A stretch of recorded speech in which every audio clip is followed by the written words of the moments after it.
नमस्कार। मैं doctor Alpana Pareek, associate professor political science, government college Jaipur. बच्चों, कल मैंने आपको अमेरिकी संविधान की विशेषताएं बताई थी, यानी कि आपका पेपर फर्स्ट, उसमें से आपका जो यूनिट सेकंड है अमेरिकी संविधान, उसके बारे में हमने बात की थी। कल मैंने अमेरिकी संविधान की विशेषताओं का जब वर्णन किया था, उसमें मैंने आपको शक्ति पृथकीकरण एवं नियंत्रण और संतुलन सिद्धांत की चर्चा की थी। चर्चा के दौरान मैंने बताया था कि आगे विस्तृत रूप से इस विषय पर बात की जाएगी। आज हम अमेरिकी संविधान में शक्ति पृथकीकरण और नियंत्रण एवं संतुलन का सिद्धांत पढ़ेंगे। शक्ति पृथकीकरण मतलब separation of power and check and balance. देखिए बच्चों, एक है शक्ति विभाजन, डिवाइडेशन ऑफ पावर, एक है सेपरेशन ऑफ पावर। इन दोनों में आपको अंतर समझना जरूरी है। पहला है शक्ति विभाजन। शक्ति विभाजन का मतलब क्या है? शक्तियों का बंटवारा। ठीक है, जब शक्तियों के बंटवारे की बात करते हैं तो हम कहते हैं कि जहाँ पर शक्तियों को केंद्रीकृत किया जाता है या एक जगह रखा जाता है, उसका बंटवारा नहीं किया जाता, वहाँ पर कौन सी शासन व्यवस्था होती है? एकात्मक शासन व्यवस्था। जैसे कि ब्रिटेन में जहाँ शक्तियों का बंटवारा कर दिया जाता है, जहाँ शक्तियों का विभाजन कर दिया जाता है केंद्र और इकाइयों के मध्य, वहाँ कौन सी शासन व्यवस्था होती है? संघात्मक शासन व्यवस्था। जैसे ब्रिटेन में यदि हम बात करें तो एकात्मक शासन व्यवस्था है, क्योंकि वहाँ सारी शक्तियों को केंद्रीकृत किया गया है, शक्तियों का बंटवारा नहीं किया गया है। इसके विपरीत जब हम भारत और अमेरिका की बात करते हैं तो यहाँ पर संघात्मक शासन व्यवस्था है, क्योंकि यहाँ पर केंद्र और राज्य के मध्य शक्तियों का विभाजन कर दिया गया है। तो एक है शक्ति विभाजन यानी डिवाइडेशन ऑफ पावर, दूसरा है सेपरेशन ऑफ पावर। ठीक है, शक्ति पृथकीकरण। शक्ति पृथकीकरण का क्या अभिप्राय है? पृथकीकरण मतलब अलग अलग। जैसे आप सभी को पता है कि सरकार के 3 प्रमुख अंग हैं। एक अंग है व्यवस्थापिका, दूसरा अंग है कार्यपालिका और तीसरा अंग है न्यायपालिका। इन तीनों अंगों के अलग अलग कार्य हैं। व्यवस्थापिका का कार्य है कानून बनाना, कार्यपालिका का कार्य है उन कानूनों का क्रियान्वयन करवाना और न्यायपालिका का कार्य है उन कानूनों की समीक्षा करना। यदि कोई कानून संविधान के प्रतिकूल है या गलत है तो उसको अवैध घोषित करना। तो शक्ति पृथकीकरण का तात्पर्य है कि सरकार के जो तीनों अंग हैं, इन तीनों का जो अलग अलग कार्य है, इसको उत्तम रूप से सुचारित रूप से चलाने के लिए ज़रूरी है कि एक अंग दूसरे अंग के कार्यों में हस्तक्षेप नहीं करें। प्रत्येक अंग का अपना एक विशेष कार्य क्षेत्र होना चाहिए जिस पर केवल उसी का अधिकार होना चाहिए। इसी बात को ध्यान में रखते हुए फ्रांसीसी विचारक मोंटेस्क्यू ने शक्ति पृथकीकरण का सिद्धांत अपनाया।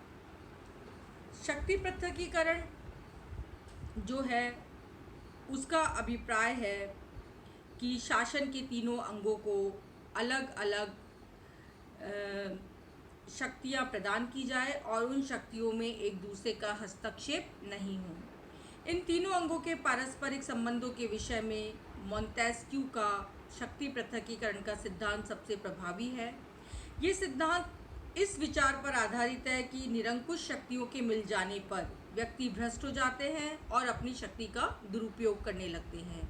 जैसे मान लीजिए एक अंग कानून बनाता है, वही अंग कानूनों को लागू करेगा और वही उनकी समीक्षा करेगा, तो वो अपने बनाए हुए कानून में किसी भी तरीके की गलती नहीं निकालेगा।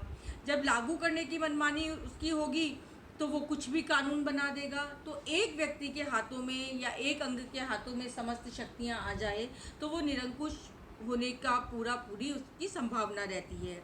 इसीलिए मोंटेस्क्यू का मानना है कि व्यवस्थापिका, कार्यपालिका और न्यायपालिका तीनों का अलग अलग कार्य है और इन कार्यों को अलग अलग ही किया जाना चाहिए, अन्यथा इनके निरंकुश होने की पूरी संभावना रहती है। ये तीनों अंग अपने अपने क्षेत्र में स्वतंत्र होने चाहिए, एक दूसरे अंगों को प्रभावित करने और उनके कार्य क्षेत्र में हस्तक्षेप करने की चेष्टा नहीं होनी चाहिए। अमेरिका और शक्ति पृथकीकरण। अमेरिका के संविधान निर्माताओं ने ये निश्चित किया कि शासन के तीनों अंग अलग अलग कार्य करेंगे, जिससे शक्ति का अत्यधिक केंद्रीकरण नहीं हो पाए तथा व्यक्ति की स्वतंत्रता पर भी आघात न पहुंचे। संविधान निर्माताओं ने सरकार के तीनों अंगों को एक दूसरे से पृथक रखा और स्वतंत्र रखा। संविधान में इस प्रकार की व्यवस्था की गई कि तीनों अंग अपने अपने क्षेत्र में कार्य करें और एक दूसरे के कार्यों में हस्तक्षेप ना करें। व्यवस्थापिका कानून बनाए, कार्यपालिका उन्हें क्रियान्वित करे और न्यायपालिका उनकी समीक्षा करे और ये देखे कि कोई भी कानून या कार्य संविधान के विरुद्ध तो नहीं है। अमेरिकी संविधान के अनुच्छेद 1 में संविधान में प्रदान की गई व्यवस्थापन संबंधी शक्ति के विषय में कहा गया है। व्यवस्थापन संबंधी शक्ति एक कांग्रेस में निहित होगी। कांग्रेस मतलब वहाँ की संसद। अनुच्छेद 2 में कहा गया है कि कार्यपालिका शक्ति राष्ट्रपति में निहित होगी और अनुच्छेद 3 में कहा गया है कि न्यायपालिका शक्ति सर्वोच्च न्यायालय और अधीनस्थ न्यायालयों में होगी।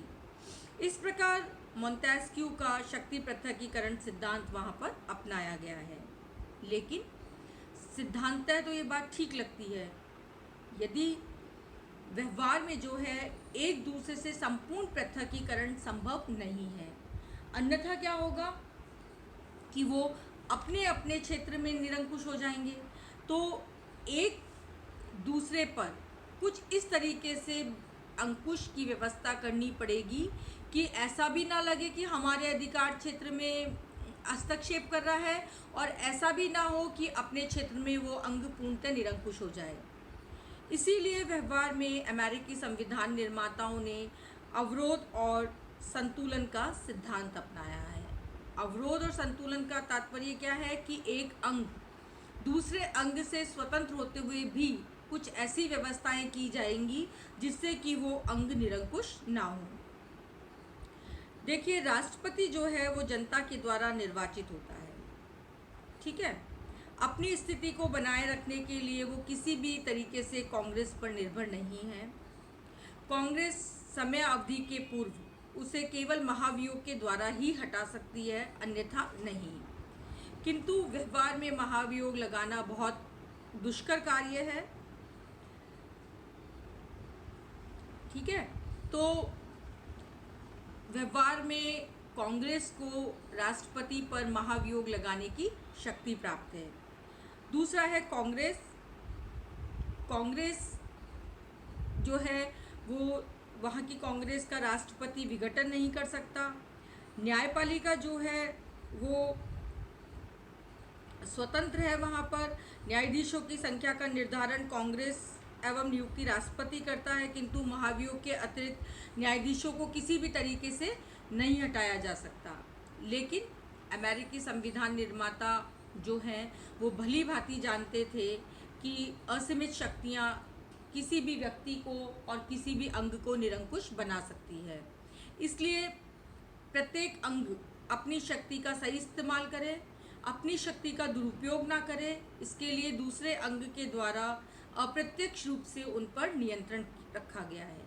सबसे पहला अंग है व्यवस्थापिका, यानी कि अमेरिकी कांग्रेस। अब अमेरिकी कांग्रेस पर कौन से दो अन्य अंग नियंत्रण रखेंगे अप्रत्यक्ष रूप से? न्यायपालिका और कार्यपालिका। देखिए, सबसे पहले है कांग्रेस। कांग्रेस पर नियंत्रण रखने का कार्य अप्रत्यक्ष रूप से रखते हैं राष्ट्रपति और न्यायपालिका।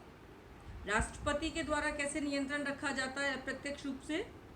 कांग्रेस द्वारा पारित सभी विधेयकों के लिए ये आवश्यक है कि कानून बनने से पहले उन्हें राष्ट्रपति की स्वीकृति प्राप्त हो।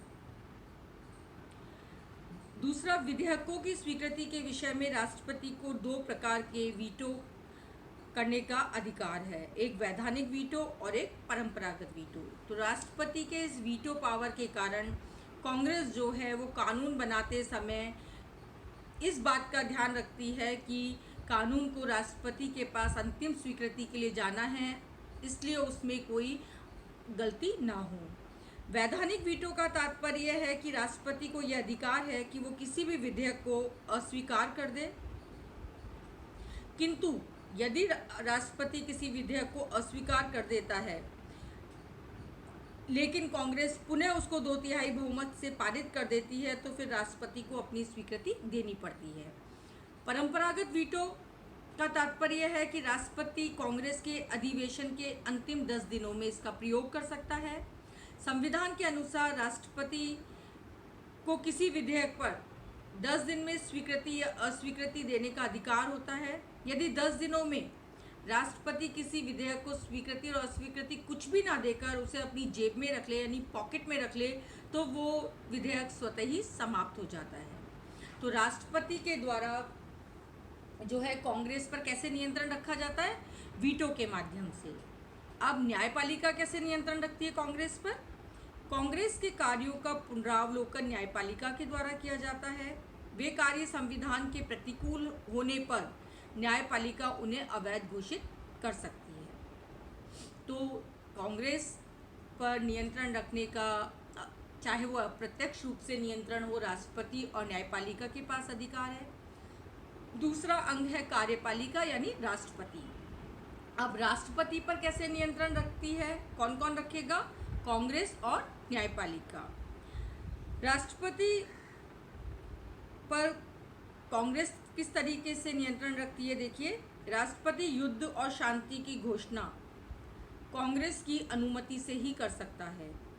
राष्ट्रपति कांग्रेस की अनुमति के बिना जनता पर टैक्स नहीं लगा सकता। बजट की स्वीकृति भी उसे कांग्रेस से लेनी पड़ती है। राष्ट्रपति सीनेट, जो कि कांग्रेस का द्वितीय सदन है, की अनुमति के बिना नियुक्तियां नहीं कर सकता। राष्ट्रपति के द्वारा की गई संधियां उस समय लागू होगी जब सीनेट उसको स्वीकृति दे दे। इसी तरीके से कांग्रेस जो है वो राष्ट्रपति को महाभियोग द्वारा अपने पद से हटा सकती है। यद्यपि महाभियोग द्वारा हटाना मुश्किल है, किंतु फिर भी राष्ट्रपति पर एक नियंत्रण बना रहता है।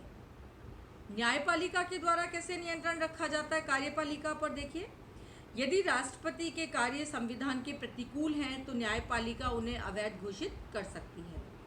अब तीसरा अंग है न्यायपालिका यानी सर्वोच्च न्यायालय। सर्वोच्च न्यायालय पर नियंत्रण रखने वाले कौन से 2 अंग हो गए? राष्ट्रपति यानी कार्यपालिका और कांग्रेस यानी व्यवस्थापिका। कांग्रेस कानून बनाकर न्यायाधीशों की संख्या घटा बढ़ा सकती है। महाभियोग के द्वारा उन्हें पदच्युत कर सकती है। उसके वेतन और भत्तों को घटा बढ़ा सकती है। संघीय न्यायालय के क्षेत्राधिकार को सीमित कर सकती है। यदि सर्वोच्च न्यायालय कोई अनुचित निर्णय दे दे तो कांग्रेस संविधान में संशोधन करके उसे उचित घोषित करने का अधिकार भी रखती है। इसी तरीके से राष्ट्रपति के द्वारा न्यायाधीशों की नियुक्ति की जाती है। न्यायपालिका के द्वारा व्यक्ति को